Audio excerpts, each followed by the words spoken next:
On va voir ici comment tracer des droites parallèles. Alors, pour tracer les droites parallèles, je vais utiliser une propriété du cours qui me dit que si deux droites sont toutes les deux perpendiculaires et le même troisième, alors elles sont parallèles entre elles.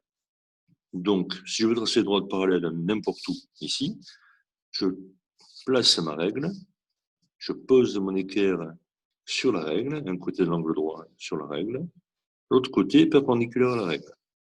Et là, quand je déplace la règle, l'équerre, quand je déplace l'équerre, chaque fois je trace des droites qui sont perpendiculaires à ma règle, et donc toutes ces droites sont parallèles entre elles. Parce que si deux droites sont perpendiculaires à la même troisième, alors elles sont parallèles entre elles. Bien.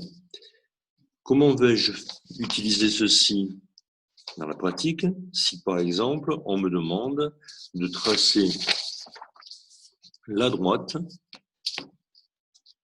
parallèle à celle-ci, je vais appeler D1. Donc, tracer la droite parallèle à D1 qui passe par le point A. Comment je fais? Il ne faut pas essayer de le faire comme ça, à vue de nez, comme ça. On pourrait, à peu près comme ça. Mais ici, la méthode consiste à utiliser le théorème précédent. Donc, pour cela, il me faut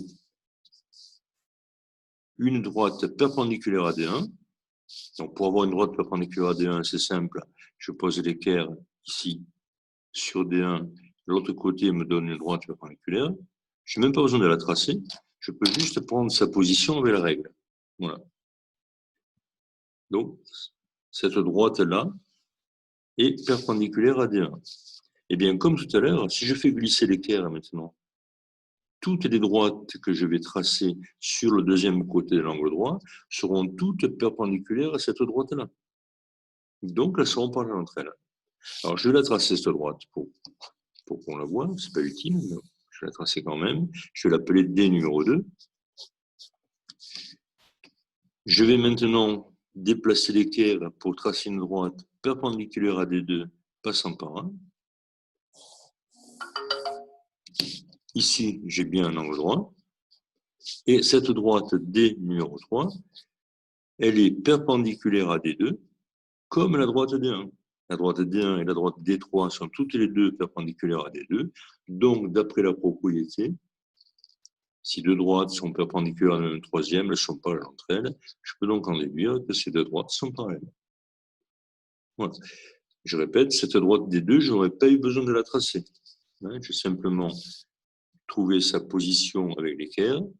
Ensuite, en faisant glisser l'équerre, j'obtiens autant de droites que je veux, qui seront toutes parallèles entre elles. Oui, je peux en dessiner autant que je veux.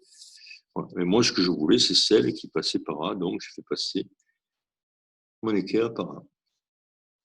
Voilà.